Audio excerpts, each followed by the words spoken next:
दर्शकबिन्दहरू यस समय both hand exercise तपाईँहरूलाई सिकाउँदैछु। त्यसमा तपाईँले सीमा दुईटै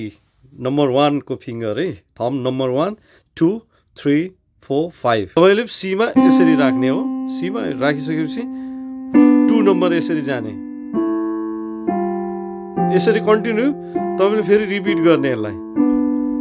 जस्तै 1 मा तपाईँले दुईटै सीमा राख्ने 1 फिङ्गरलाई कन्टिन्यू 1 देखि 2 मा यसरी लेफ्ट ह्यान्ड र राइट ह्यान्डको दुईटै हातलाई चाहिँ यसरी तपाईँले प्ले गर्न सक्नुहुन्छ। अब तपाईँले स्टार्ट गर्दाखेरि चाहिँ 1 टाइमिङमा 3 4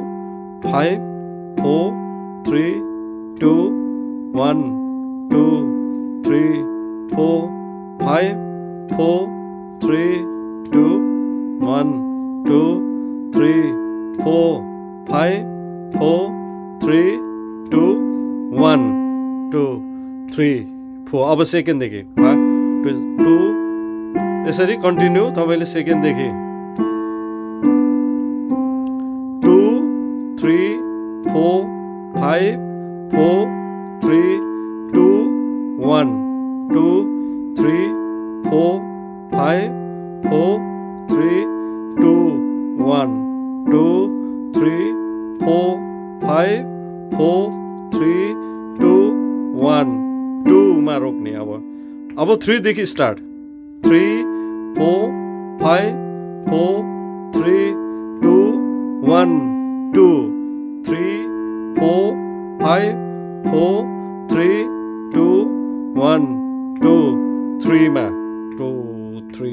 4 4 देखि स्टार्ट 4 5 4 3 2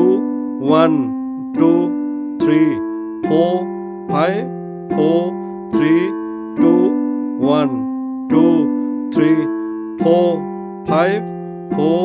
3 2 1 2 3 4 अब 5 देखि 5 4 3 2